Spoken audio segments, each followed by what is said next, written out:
This Zoom session is being brought to you by the Fractal Squared Circle. All right, for today, we will finish off the chapter with a couple of word problem sections. Problem solving. And okay, the thing about problem solving is word problem solving is that they're not English comprehension and they're not algebra, but they're a combination of the two and really a translation between the two. English is a natural language. It's flexible, it's fuzzy, it's elusive. Really, any linguistic utterance is basically a form of poetry. The linguist Noam Chomsky expressed amazement and admiration at the sheer amount of creativity in the most ordinary of utterances. Algebra is a synthetic language. It was deliberately made by some people with a specific agenda in mind. It's precise, it's exact, it's analytic, and therefore these are not even nearly the same in the way they think.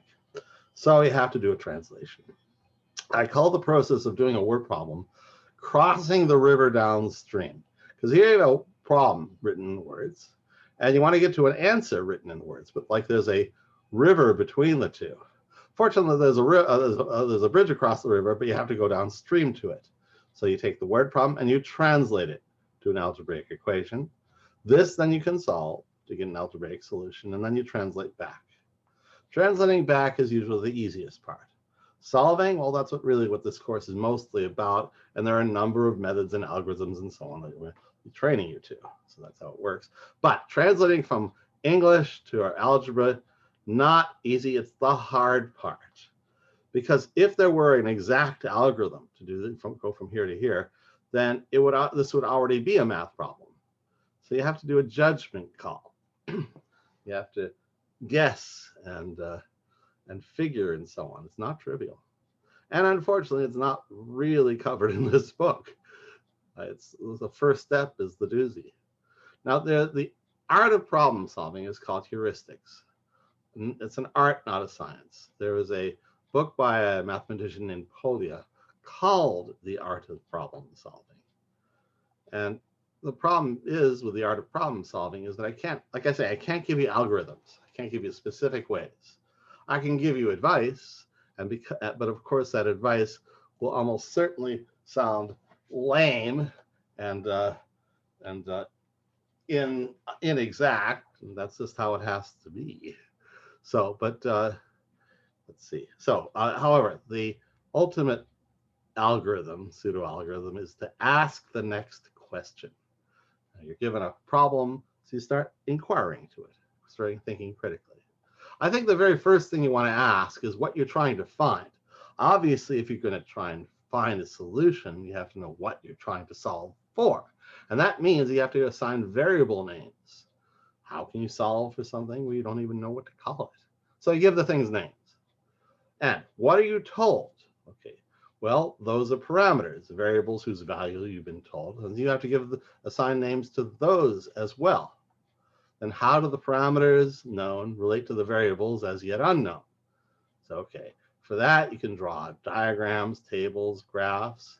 There's something called rhetorical algebra, which is sentences that are part English, part algebra. You start off with an English sentence and then change each term in it one by one with a mathematical thing until finally get an algebraic equation. And that's the idea. You want to ultimately end with an equation. All right. I am sorry. Can you read these things? I Xeroxed them from the book. Can you read them? Are they legible? Barely? Okay, good. I was worried about that. And this was an earlier draft, and I don't think I did this Xeroxing thing anymore because it was just a lot of more trouble than it was worth. So here we go. Here we have a picture of the Statue of Liberty. There's a statue's height, and there's a base's height. From the foundation to the top of the torch, it measures 305 feet. The base is 3 feet taller than the statue. Find the height of the base and the height of the statue. So what you're first looking for is the height of the base, call that B. The height of the statue, call it S. S and B, two variables we're solving for. And we need to know, well, since there's two variables, we'll need to have two equations. Well, we already know that they add up to 305 feet. S plus B equals 305 feet. And the base is 3 feet taller than the statue, so B equals S plus 3. So here we have it. This is pretty quick. So we have 2 equations and 2 unknowns. Later we'll be discussing these things, calling them linear systems. Now for this particular linear system, we can solve it quite easily by substitution. S plus B is 305, but B is S plus 3. So everywhere there's a B in the first equation, we can replace it by S plus 3. And I also will drop the word feet because we don't have time to do everything. So all right, so putting a S plus 3 here, you get S plus 3 equals 305. And there is one equation and one unknown. So, okay. Starting from here, you combine 2 S's. 2S plus 3 equals 305. We subtract 3 from both sides. That's 2S equals 302. We divide both sides by 2. S equals 151. And B is S plus 3, so it'll be 151 plus 3, which is 154. So base is 154 feet. Statue is 151 feet. Oh, minor technical point. I could end by saying S equals 151, B equals 154, but that wouldn't be answering the word problem. That would be answering the algebra problem. It's considered polite to answer a word problem with words because it's, polite to answer a question in the same language it's asked. So I don't grade on, if you say it in words, but I kind of prefer it. Here we go. Oh, pity about this is kind of hard to see. We have a flute. It's 29 inches long. There's a first piece, a middle piece, and a last piece. The middle piece is 4 inches less than twice as long than the first piece. The last piece is 2/3 as long as the first piece. Find the length of each piece. So you have F, first piece, M, middle piece, L, last piece. They add up to 29, so F plus M plus L equals 29. The middle piece is 4 inches less than twice as long as the first piece. Okay, now twice as long as the first piece is 2F. 4 inches less than that is 2F minus 4. M equals 2F minus 4. Watch out, there's a bit of trickery here, or let's just say language difficulties. 4 inches less than twice as long as the first. That's 2F minus 4 rather than 4 minus 2F. I've seen people get that reversed. A less than B equals B minus A. So be advised. M is 2F minus 4. The last piece is 2/3 as long as the first piece, so L equals 2/3 F. Now we have 3 equations and 3 unknowns. And this 2 we can substitute because M and L are both written in terms of F. So wherever there's an M here, we write 2F minus 4. Where there's an L here, we write 2/3 F. And thus we get this. F plus 2F minus 4 plus 2/3 F equals 29. One equation and one unknown. Let's proceed to solve. And then when we get F, we substitute here to get the other 2 values. All right, F. Okay, first of all, there's this annoying denominator of 3. And we get rid of it by multiplying everything by 3. Let's get 3F plus 3 times 2F minus 4. 3 times 2/3 is 2, so 2F, 29 times 3 here. So 3F, distribute this 3, 6F minus 12 plus 2F equals 2 times 29 is 87. All right, now I'm going to move this 12 over to the other side by adding to both sides. On the left, we have 3F plus 6F plus 2F. On the other side, we get 87 plus 12. Okay, we combine like terms. On the left, 11F. On the right, 99.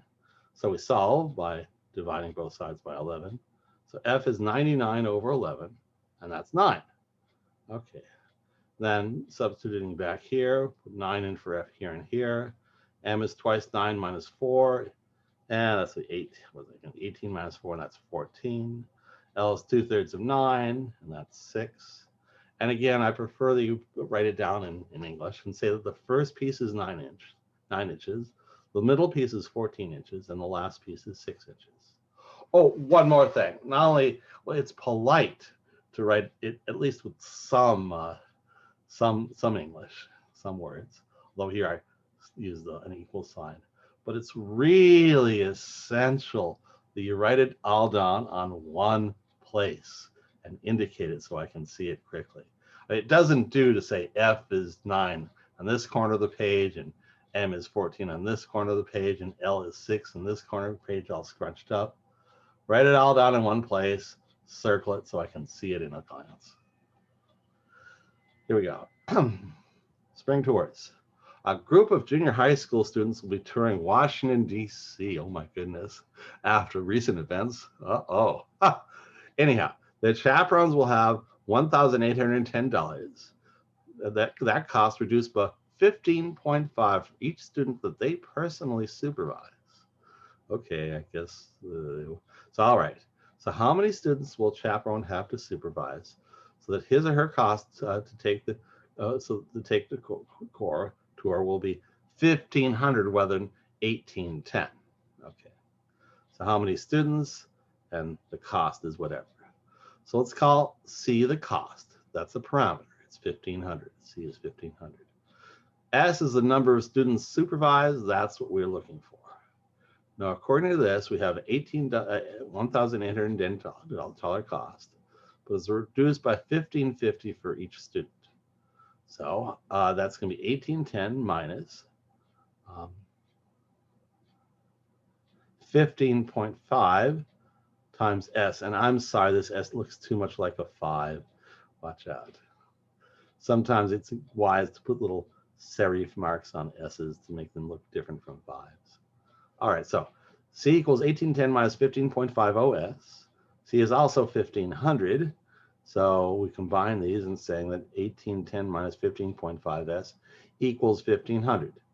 There is your one equation. Okay, we'll isolate S by moving the 1810 to the other side by subtracting it from both sides. So we're left with minus 15.50 S equals 1,500 minus 1810. Combine these, it's minus 310, minus 15.50 S equals minus 310. Divide both sides by minus 15.50. And so you get S equals minus 310 over minus 15.50 equals 20. So the answer is 20 students. I swear I had no idea about COVID and vaccination when I selected this problem. Here's a needle being injecting and making an injection. Here's it's hard to read. This should be X degrees. This is 5X degrees. What's X and what's 5X?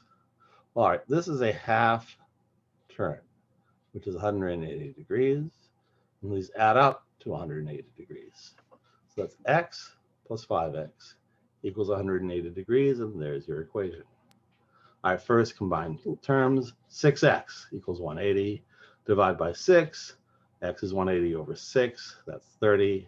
And 5X is 5 times 30 is 150 degrees. So the answer is 30 degrees and 150 degrees. All right, this one, the illustration got all kind of blurred out, so I wrote over it kind of crudely. We have this triangle with angle 1, angle 2, and angle 3. The measure of angle 2 is 10 degrees larger than the measure of angle 1. The measure of angle 3 is 10 degrees larger than the measure of angle 2. What's angle 1? What's angle 2? What's angle 3? Now, there's a rule that if you have a triangle, then the angles of the triangle add up to 180 degrees. So that's what we have. Angle 1 plus angle 2 plus angle 3 equals 180. Angle 2 is 10 degrees more than angle 1, so angle 2 equals degree 1. Angle 1 plus 10 degrees. Angle 3 is 10 degrees more than angle 2. 10 degrees plus angle 2. Here we have 3 equations and 3 unknowns. Now here angle 2 is in terms of angle 1, good. Here angle 3 is in terms of angle 2, so we put that into here. So angle 3 is 10 degrees plus angle 1 plus 10 degrees. That's angle 1 plus 20 degrees. So angle 2 and angle 3 are in terms of angle 1. We plug these into this first equation. So here we replace with angle 1 plus 10. Here we replace with angle 1 plus 20. So therefore, this first equation becomes angle 1 plus, this is angle 1 plus 10 degrees. This is angle 1 plus 20 degrees. Okay, so here we have one equation. Angle 1 plus angle 1 plus 10 degrees plus angle 1 plus 20 degrees is 180 degrees. All right, let's combine terms. 1, 2, 3, 3 times angle 1, 10 degrees, 20 degrees, that's 30 degrees. 3 angle 1 plus 30 degrees equals 180 degrees. Okay, now we can start solving. We'll move the 30 degrees over to the other side by subtracting it from both sides. And I get 3 angle 1 equals 180 minus 30. That's 3 times angle 1 is 150 degrees. Now we solve for angle 1 by dividing both sides by 3. And so you get angle 1 equals 150 degrees divided by 3, which means that angle 1 is 50 degrees. Angle 2, you add 10 degrees to that, 50 degrees plus 10 degrees, that's 60 degrees. Angle 3 is 10 degrees plus angle 2, so that's 10 degrees plus 60 degrees, that's 70 degrees. And so here are the angles, 50 degrees, 60 degrees, and 70 degrees. Here we have a leverage problem. We have a lever with a fulcrum it pivots around with a weight of 210 pounds here. And the question is, how much of a push do we need here? It says a woman uses a 10-foot bar to lift a 210-pound stone. She places another rock 3 feet from the stone to act as a fulcrum. How hard should she push? The rule is, with leverage, with it balances if weight times distance equals rate times distance, then it balances out. Okay, a lever is in balance if the sum of the products of the forces on one side with their distances equals the sum of the products of the forces on the other side with their distances. So this is 210.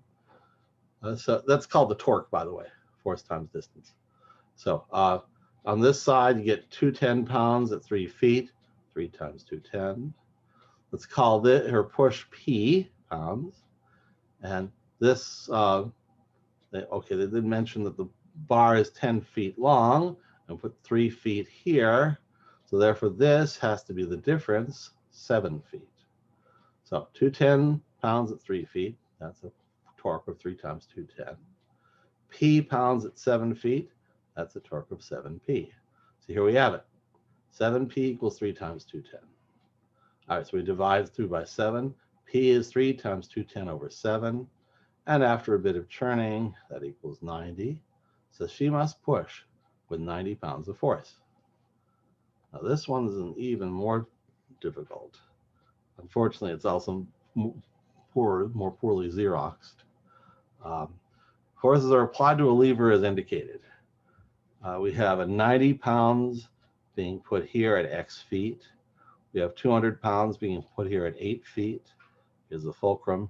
Here's 70 pounds at 10 feet. And I believe this is 100 pounds. Or is that real? Yeah. It's 100 pounds. It's 100 pounds, 4 feet further on. Now, all right, on the left side, the torque's, well, okay, this is a distance of 4 plus 8, that's 12, times 100 here. Plus, here's 70 times 8 here.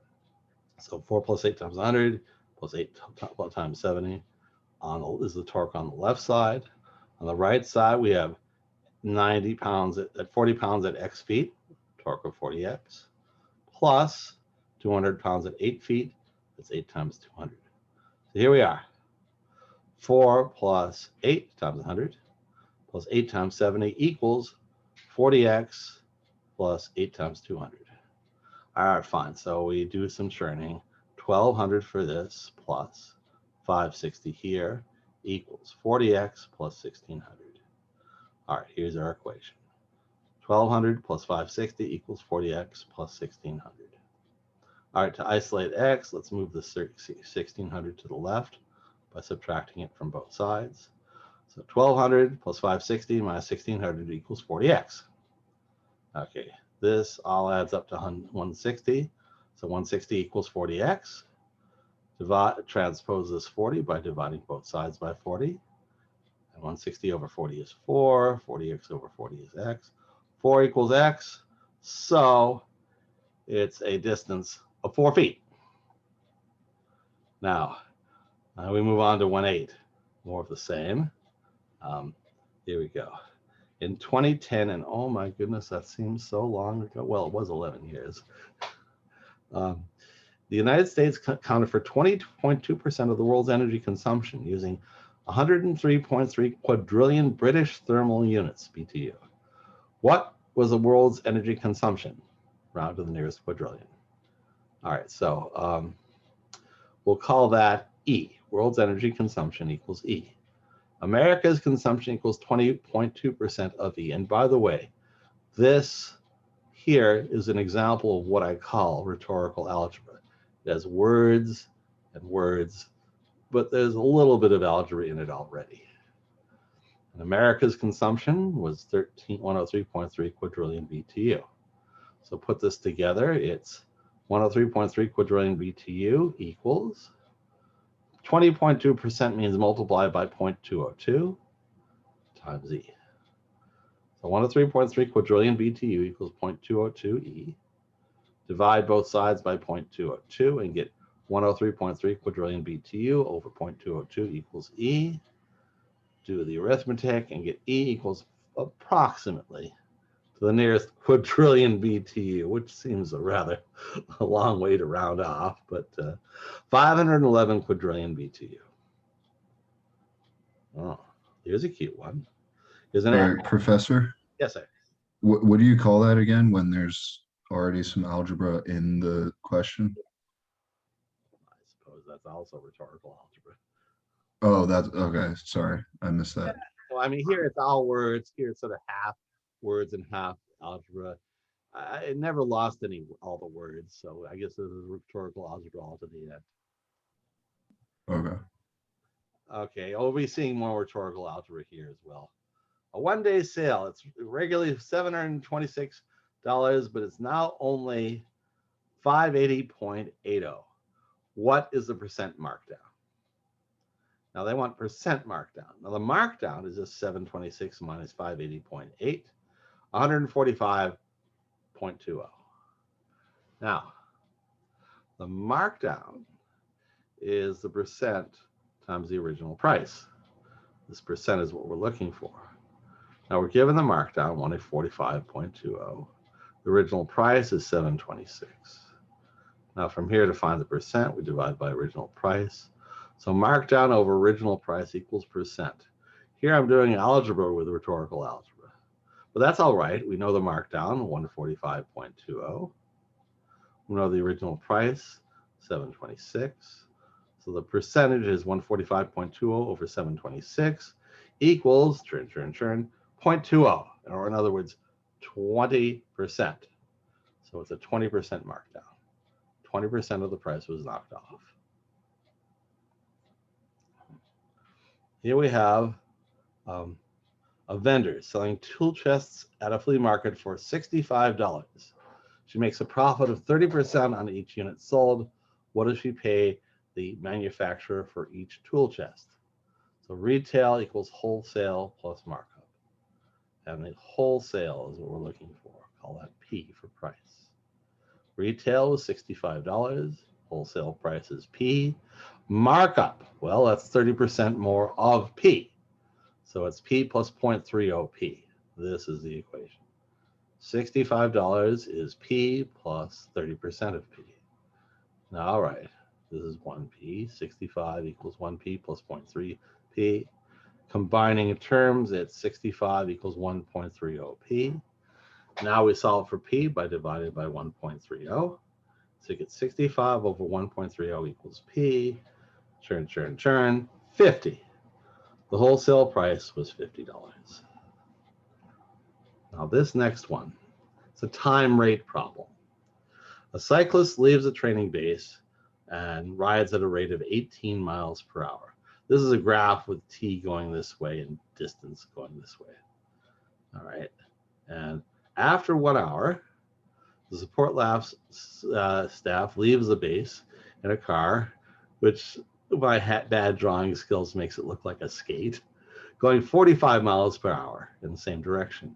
How long, t hours, t the unknown, how long will it take to catch up with a cyclist?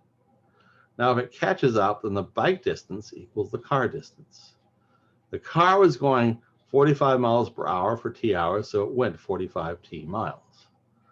The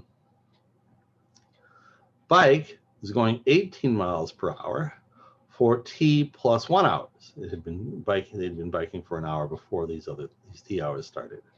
So that the distance is 18 times 1 plus t hours. Distance equals rate times time here, rate times time here. So 18 times 1 plus t equals 45t, and that's your equation.